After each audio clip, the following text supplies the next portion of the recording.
We made the decision to homeschool, but are we teaching all the right things? Or perhaps we gotten carried away with trying to overcorrect the school system. Let's go.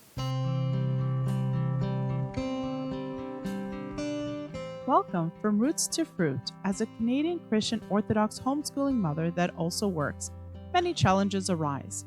Come with me as I explore these issues, all of the good, the bad, and the ugly. Let's go on a journey together, from roots to fruit. So you've decided to homeschool. You thought about it long and hard, you made all the decisions, you ignored pushback from people, if you got any, you figured out the curriculum, the setup, and organized it all. Now you're ready to sit down with your children and start. But what to teach? At this point, it may seem like a silly question to ask. After all, you've done your research, you have the curriculum, and you know what to teach, right? Well, it's not until you start teaching that you may realize that you're unsure about certain topics. Educating a child is not just about finding a curriculum or the schooling aspect. It's much more. We teach children about values, ethics, morals, religion or spirituality, communication, and more. I notice that regardless of the type of school your child attends, most of us tend to agree that there are many issues regarding the education of our children. We may not all agree with what they are, or may not agree on the solution, but we all seem to agree that we're headed in the wrong direction. Those that have realized this have tried to find ways to fix the problem from their perspective. One of these solutions is homeschooling. As we mentioned before, homeschoolers have different reasons as to why they choose this method of teaching. But no matter the reasoning, many homeschoolers can agree that we simply do not like what is being taught in schools, and it is our way of trying to correct the education problem. However, we also should be careful not to oversteer and to allow the pendulum to swing too much the other way. Most people can agree that the priorities in school have shifted from academics, reading, writing, and math, to politics. Sure, politics are important, but they have their place in time. Teaching it to children is not one of them. Politics is a complex subject, and you need a good foundation before diving into it. Then there are other subjects that are incorrectly taught, there's inappropriate subjects, and the truth is whatever you say it is. Even secular homeschooling parents disagree with what is occurring in schools, so this isn't a religious argument. While we're trying our best to correct these issues, we do need to be careful not to go to the extreme, or we risk doing the same and becoming like the institutions that we're removing them from. It is easy to sit back and criticize others, such as teachers for teaching things that we disapprove of. It's hard to look inwards and to check ourselves. This may seem like a silly thing to discuss, since we've chosen a curriculum to follow. So what more could there be? As you begin teaching, questions also start to arise as to what version of the topic at hand that we should be teaching. Inevitably, we end up teaching our children from our religious or ideological lens, even if we're trying not to. This is just human nature, and it's not a bad thing. But there are pros and cons. Where I believe that this has taken a turn for the worse is that the world has become too confusing. There is information coming from us at every direction, and most of it is not even accurate, which results in misleading beliefs. And who can tell these days as to who is right or wrong? It has become so bad that the facts change depending on ideology, and quite often change with the trends. I've even seen some parents teaching some odd things.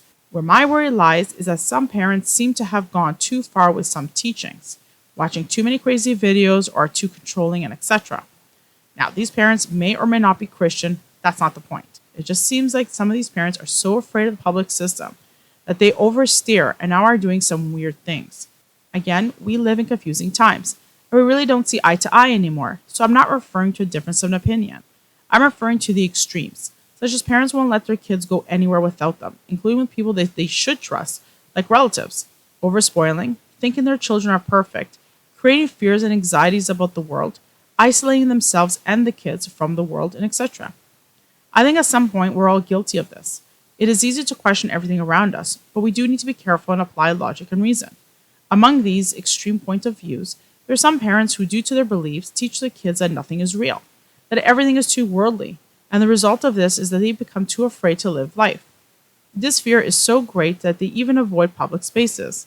For others, there's no screen time or music unless it lines up with their ideologies, and they block any alternative point of view. There are some topics where religion or ideology really have no bearing on the topic, like whether dinosaurs existed. Then there's some topics that I never would have imagined to be a topic of discussion, such as flat Earth. This one truly confuses me. Humanity has come so far and we've learned so much. Sure, there's a lot of false information out there that'll make you question simple things, but we really need to be careful not to over-question or to be too skeptical. I get it, we live in crazy times, and it's easy to question simple things. I'm guilty of this as well. but questioning if the earth is round or not is not one of them. Can you imagine how that child will feel when they discover the world is round and that they've known this since the ancient Greeks and that Christians also acknowledge this? The shock, the resentment will be worse than learning that Santa Claus doesn't exist. At least Santa is based on a real saint. The scariest part of it all is that some of these parents view themselves as being the enlightened ones, that others need to wake up, and they look down on the rest of us. As Christians, we have the Bible and the church as our guidance. As Orthodox, we're supposed to use orthodoxy as our compass, and what is orthodox should be safe.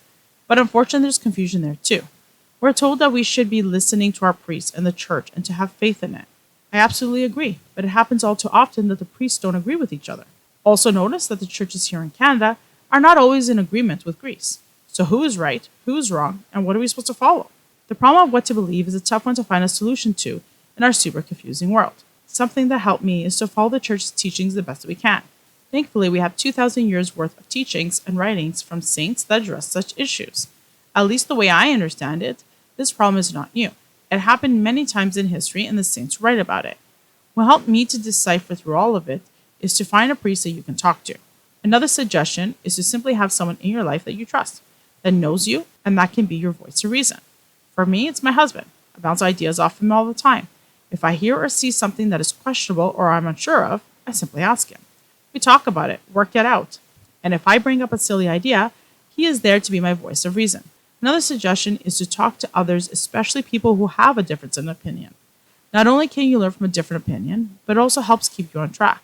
Putting all these three together helps you orient your compass. Then apply logic, reason, and the orthodox teachings. For the rest, we should at the very least be able to have a mature discussion, listening to all opinions, but not forgetting that we should not discard tried and true ideas just because the internet told us to. Thank you for your time.